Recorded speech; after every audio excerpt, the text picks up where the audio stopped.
Bickley and Marotta mornings. Arizona sports. The local sports leader. Bickley Blast.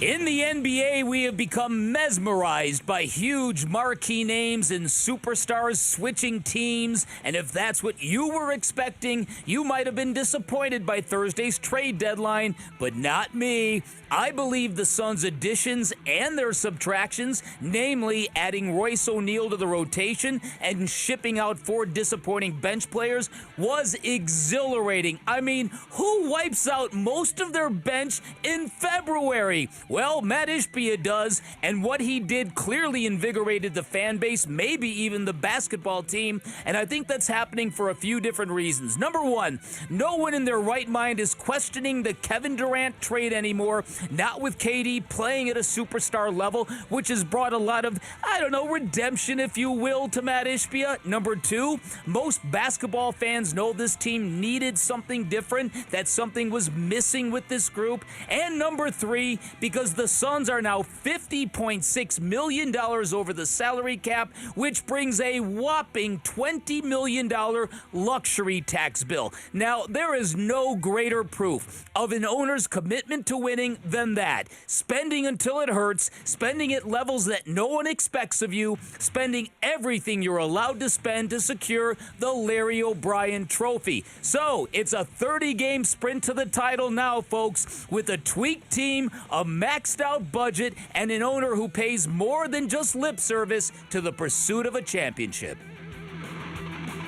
All right, today's Bickley Blast brought to you by my great friends at Chapman BMW. They make luxury attainable. They have 2 great locations. Find them online at chapmanbmw.com. That speaks volumes for sure, He's kind of like, he's kind of putting it on us now too, like he's doing his part and like we got to do ours. And so you don't see that a lot in our league. You don't see a lot of owners, kind of taking their teams by the horn and like, no, I want to win and I want to win in, the right way and the best way with a good team. And he has that vision. And hell, he's in practices. He's on trips with us. Like he's super locked in. And I think that uplifts you as a team too. Just to see his engagement and how much he loves the team, how much he's embracing the city. He's embracing the staff, trying to learn everybody, learn how he can be better, how the area can be better, how our facility can be better. Like it's a brand new facility. He's trying to make it better. It's like he's about all the right things. So we got to put up or shut up. That is Bradley Beal last night talking about the commitment Matt Ishbia, owner of the Suns, is making to this team. And you mentioned it, going over a $20 million luxury tax bill. He's committed. And some people are critics of that because, the way that this roster has been constructed. Now with the second luxury tax apron surpassed, what does it do for the Suns? Well, we saw them, a team with restrictions at the trade deadline, first time around on this merry-go-round. I think, at least on paper, and that's the only way we can judge it right now, on paper, they got better.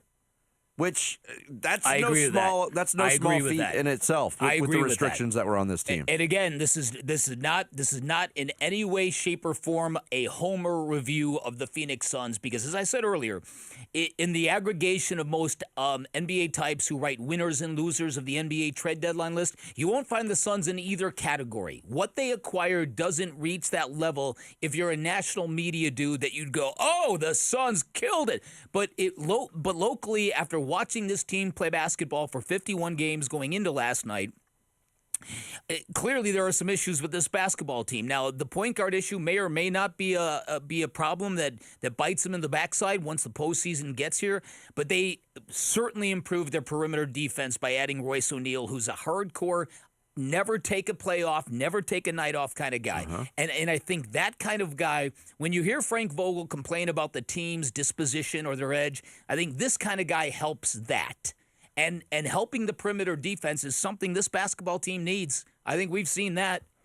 And so, and more to the point, when you dial out, it's so rare for a basketball team just to take 4 guys and And you're right. All 4 of these guys that they shipped off, at one point in time, we were all raving about them too. So you've got to table that.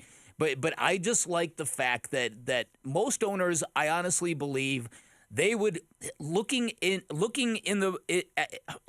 at a bill of maybe $20 million of luxury tax, which Matt Ishbia does have now.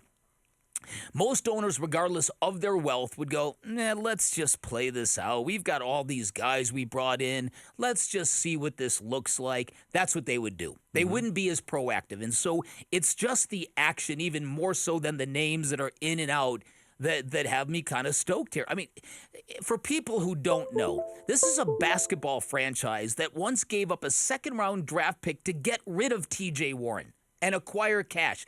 And T.J. Warren was a really good scorer at that time. Yeah. This is a basketball team that traded off Kurt Thomas. What was that deal with that trade? It was so ridiculous that Greg Popovich acquired Kurt Thomas and put him in his starting lineup in a game against the Suns just to put up the middle finger to the previous owner. It happened. And I could sit here for the next 30 minutes and go down a litany list of just budget-related nonsense that got in the way of our pursuit of a championship. And my biggest fear with the previous owner was that if we ever got really close, we would never get over the hump because he would never, ever venture into the luxury tax realm. No, it's true. We would never get over the hump because he was such a hump. What a hump! So that to me is what's kind of got me stoked here, and it just kind of feels like, okay, we've had 52 games of weirdness and up and down and highs and lows and injuries and this and that, and now it just feels like it's on. You know what I mean? It feels like to me like it's going to be the Nuggets, the Clippers, the Suns, and the Mavericks, and the Thunder and the Timberwolves are going to kind of fall down a little bit, and I just bring it. Let's go. Let's freaking party! I think you've upset the Thunder fan that's in town. Who would that be? Fan, singular. I don't know who it is. There's got to be just one, though. There's got to be one. And look, I like the Thunder more than I like the Timberwolves. The Timberwolves are just, yeah. Here's Frank Vogel on the 4 players that the Suns sent off in trades yesterday. Yeah, well, I want to start by just thanking Chimezi, Keita, Yuta, and Goody. Those guys have been really good culture fits for us. It's always difficult, to say goodbye to good guys and culture guys, teammates for these guys. Those guys put in a lot of hard work. They're a big reason why we're where we are today and the success we've been having.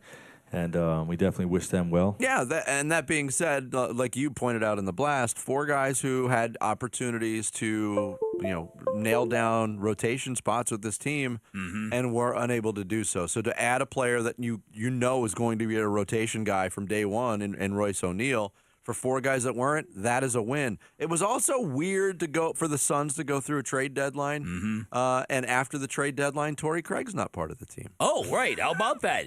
First time in 3 years, right? Well, listen, and you think about how things have changed, and you brought up how you felt about Utah Watanabe when they signed him. I tracked down a story from Forbes magazine, August 13, 2023. The headline reads, "How the Suns Nailed Their Offseason by Signing Utah Watanabe." Yeah. That was a consensus. They thought he was going to be the perimeter guy that was going to make everyone pay for the double teams. I'll give Professor Humperdinck a little credit there, Luke Lipinski, because he actually pointed out that the Suns probably were the first team ever to trade a Utah and play Utah on the same day. Wow. All right. You're not going to get that anywhere else from just, Wolf and Humperdinck coming up at 10 a.m. Right. It's incredible stuff. Well, listen, I've been telling you the greatness of Luke Lipinski for a while. You just will not listen to me, Ferret. Something wrong with your microphone, I guess. Don't go down that road again. I'm still scarred from the last problem with the microphone. So here comes the question now. Royce O'Neal and a perimeter defender would fit really good in this starting lineup. Do you put him in the starting lineup and sit Grayson Allen?